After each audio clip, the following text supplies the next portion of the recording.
Պարոն Ղազենյան, փաստացի տեսանք, որ իրավական ճանապարհով դատարանում չկարողացաք հաջողության հասնել եւ ինչպես դուք եք ասում, ապացուցվեց, որ քաղաքական որոշում էր հեծախլելը, բայց դա դատարանը ամեն դեպքում չարձանագրեց եւ իրավական առումով ձեր օգտին որոշում չկայացվեց։ Նախ սրա հաջորդ քայլը ո՞րն է լինելու։ Կան իրավական այլ մեխանիզմներ ձեր ուզած նպատակին հասնելու մասով, թե սպասում եք ընտրություններին, որ քաղաքական ճանապարհով լուծեք, օրինակ իշխանության եւ քաղաքական որոշում կայացնելով հետը հետ վերցնեք։ Սա մեկ վստահ եք, որ գալու եք իշխանության, որտեղ ձեր թիմակիցների հայտարարություններից տպավորություն է, որ դուք 100% գալու եք իշխանության եւ արդեն տեղեկություններ կան, որ նույնիսկ պաշտոններ եք բաժանում իրար մեջ, տենց որոշում եք, թե ով ինչ նախարար պետք է լինի, ով ինչ պորտֆել պետք է զբաղեցնի։ Չգիտեմ։ Ձեզ ինֆորմացիա։ Ձեզ նորից երբ կտեղափոխեն հետ արդեն տնօրենի կարգավիճակում։ Չեք ուզում։ Ես չգիտեի ճիշտ։ Դե ձերը չգիտեմ։ Ամեն դեպքում կարծիքներ կան, որ մի տեսակ ժամանակից շուտ եք ուրախանում եւ ոնց որ կտրվել եք իրականությունից, չեք կարծում, որ իսկապես գետնից կտրվել եք նախապես այդպեսի հայտարարություններ անելով։ Ինչու եմ ասում, որովհետեւ 21 թվականին այդպեսի մի փորձ ունեցանք, պարոն Ղազենյան, իհարկե միշտ հաճելի է լսել, որ դուք առաջատարն եք, հաղթում եք եւ այլն, բայց այդ 21 թվականին Ռոբերտ Քոչարյանն էր այդպես հաղթաշարով եկավ, հետո ունեցանք այն, ինչ ունեցանք։ Հիմա մի քիչ տեղ թողնենք, էլի, որ մարդ ես, վաղը բավոր պարտվեք կամ բավոր որ 50 պլյուս չհավաքեք, հետո ինչ եք ասելու ձեր ընտրողներին կամ այն մարդկանց, որոնք հույսեր էին ակնկալիքներ ունեն ձեր հետ կապված։ Շնորհակալություն։ Պարոն Մակարյան, ես եմ շնորհակալ արդյունալ, եթե չեմ սխալվում, նախորդ ասուլիսին էլ մոտավորապես հաստատեցիք։ Բան չի փոխվել է։ Ամենայն պատասխանությամբ հայտարարում եմ, որ ուժեղ Հայաստան կուսակցությունը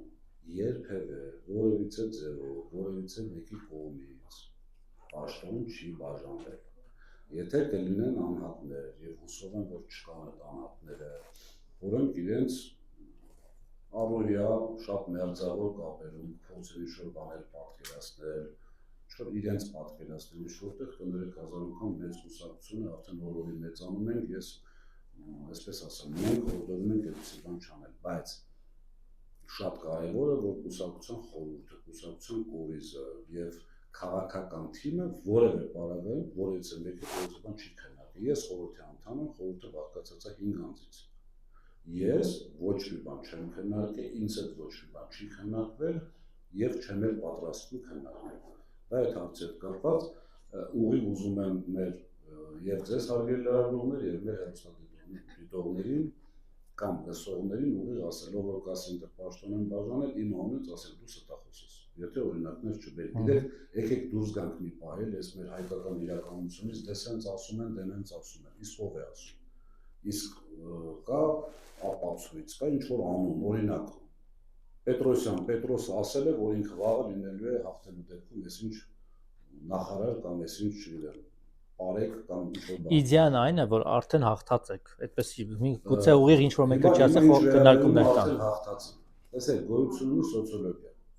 Ըստ մեր հարցումների, այսինքն լինելով այսքան շատ կարճ ժամանակվա ուժ, ըստ մեր հարցումների մենք ունենք բոլոր հնարավորությունները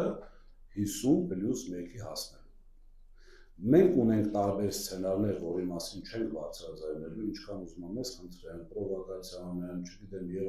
այլն։ Մենք չենք պատրաստվում մեր սցենարները, այսպես ասած, պլանները բացահայտելու, որովհետեւ բացահայտելու դեպքում դա արդեն հակառակորդին տալիս է հնարավորություն դրա դեմ հակադրվելու։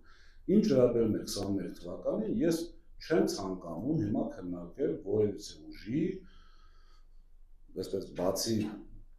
իշխող փոքրիկ խմբակի որևիցե ուժի որևէ գործողություն։ Իրենք այդպես են համարել, այդպես են ճիշտ համարել, այդպես են արել։ Մենք գետնի վրա ենք, մենք ամենօրյա աշխատանքի մեջ ենք եւ շատ լավ պատկերացնում ենք վիճակը, շատ լավ պատկերացնում ենք որտեղ ենք, այսպես բացարձակ առաջատար, շատ, որտեղ ինչ որ աշխատելու տեղեր ունենք եւ այլն։ Նորից գալիս ենք նույն բանին, որտեղ է երևում, որ մենք գետնին կպած չենք։ Օրինակ հայտարարությունները, որ հաղթելու ենք, ես եմ մի քիչ տարավ բան է հաղթելու ենք այսպես մենք բացարձակ մեծամասնություն ենք ունենալու եւ ունենալու ենք ապագա վարչապետ Սամվել Կարապետյանի դեմքով այսպես ինձ կարճ հենց այդպիսի հայտարարություններից Շատ նորմալ է։ Այսինքն դրանք ձերված որ մենք գետնի վրա կպած չենք։ Ի վերջո, բայց քաղաքացին է որոշելու, չէ՞։ Բավոր չլինի։ Մենք քաղաքացու հետ շփումը այդ սոցիոլոգիական հարցումները այդ ամբողջ արձագանքից են դա ենթադրում, այո, մենք այնպես չի որ մենք այդպես գնացել ենք, մենք մեզ ոնց անգամ ասեցի, գնացել մենք մեզ նստել ենք, որոշել ենք այդպես է։ Նորից ասում եմ, մեր ուժը աշխատում է բոլորի հետ, բոլոր խավերի հետ, բոլոր քաղաքների, գյուղական համայնքների բոլորի հետ անհատական եւ առանց։ Կներեք մի դիտարկում։ Շատ լավ որ քաղաքացիներ շփվել եք, այդպիսի ազդակներ կան, բայց օրինակ նախորդ ընտրություններին Նիկոլ Փաշինյանը որ 50 կարծեմ 4% ձայն հավաքեց, դա մոտ 688,000 քաղաքացի էր։ Հիմա պարզ մաթեմատիկական հաշվարկը ենթադրում է, որ դուք գոնե մի 600,000 հոգու հետ շփվել եք, որ իրանք ասել են 100% ձեզ ենք ձայն տալու։